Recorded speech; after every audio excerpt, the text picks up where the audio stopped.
This presentation is for Material Science on Lab 6 on Hardness, created by Brandon Riley, Logan Carter, and Justin Monroy. For our methodology and objectives, in this lab we conducted two different tests.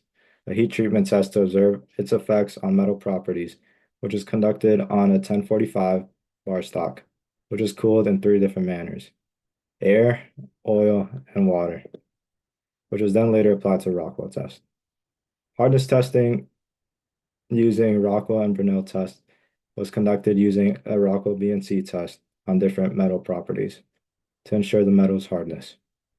The Brunel test consisted of creating indentations on a metal and using the equation, as shown, to assess the depth of penetration, which would later be used to help determine Brunel's hardness number. We then analyzed how processing impacts the hardness of metals. And then on the right, there's a picture of the lab setup for the Rockwell test. For our data collection for the Rockwell test, we first gathered the information for Rockwell B on aluminum, 1018 bar stock, and the 1045 bar stock. We took 3 tests for each material to ensure accuracy, and then we repeated this process for Rockwell C test, and focusing on the 1018 bar stock and the 1045 bar stock. We then cooled the 1045 steel by air, oil, and water, and recorded the hardness values for each using the Rockwell B and C test. On the left, there is a graph depicting the mean hardness values for a Rockwell C and B test on each material. As you can tell from the graph shown before, Rockwell B's hardness readings were almost always larger than Rockwell C. For Rockwell B, the largest readings came from the 1045 bar stock. However, we noticed all of our Rockwell B readings for aluminum, 1018, and 1045 bar stock were all higher than they should have been, meaning the machine could have been a little messed up, causing some of our data to be skewed. This would be a form of error. There was mostly consistency in Rockwell B having larger hardness values than Rockwell C. However, for water cooling, 1045 steel test, it was the opposite, with Rockwell C being much larger than Rockwell B. This is mainly because Rockwell B uses a lower load than Rockwell C, and since water quenching cools very quickly, it creates a very hard and brittle surface. This layer it causes the formation of martensite. This layer is what gives high hardness to Rockwell C. However, in Rockwell B testing, which involves a lower load, the measurements are more influenced by softer structures like retained austenite or ferrite. These softer regions reduce Rockwell B's hardness. When Rockwell B is water quenched, it won't capture the brittleness effectively as it is designed for softer materials.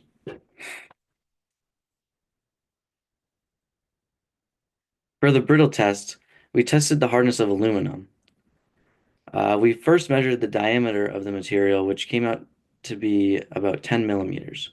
Then, after our TA made the indentations, we measured the diameter of each, allowing us to find 3 measurements of Brinell hardness for aluminum, with an average value of 77.637. We could also find the depth of penetration using the equation, which was shown before. Uh, From average hardness, we could multiply 77.637 by 3.45 to find the tensile strength of 267.85 megapascals. With an actual value of 310 megapascals, we only had a 13.59% error. Some sources of error could be bad surface preparation, as we had to sand the face of the material to get rid of oxidization. If done poorly, it could affect the indentation diameter.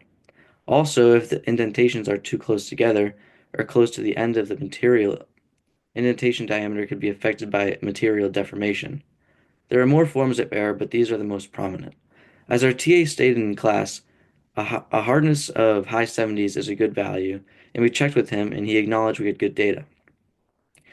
Since each material is reused for this experiment, our TA gave us high 70s since he knew there would be some form of error. In short, our data with a 13% error was pretty good. So to discuss our data a little more, The reason that the Rockwell B and C values are different is most likely due to the different loads and indenters that they use. So, for example, Rockwell B tests use round ball indenters with a shorter load, smaller load, and the Rockwell C tests use sharp cone indenters with a greater load. So, the values are expected to be a little different there based on these differences. Along with this, heat treatment of the 1045 bar stock materials seemed to slightly decrease the strength of a material in general, aside from the 1045 water, of course, which seemed to significantly increase the Rockwell C value. Moving on to the Brunel test.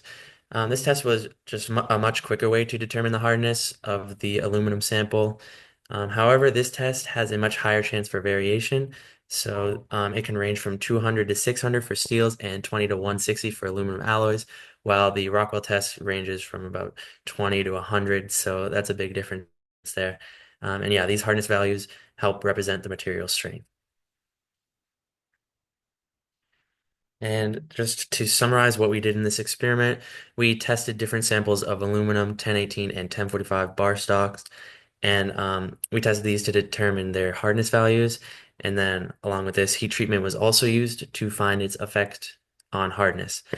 Um, with this data, tables and graphs were created to compare the hardness values, and different variables were calculated, such as depth of penetration, average Brinell hardness values, and strength estimate. And these calculations were compared to actual literature values. And for future recommendations in this experiment, we would just ensure a fully, completely working machine to gain better data, because our Rockwell B machine was a little off. The values were a little off, so our data might have been a little skewed there.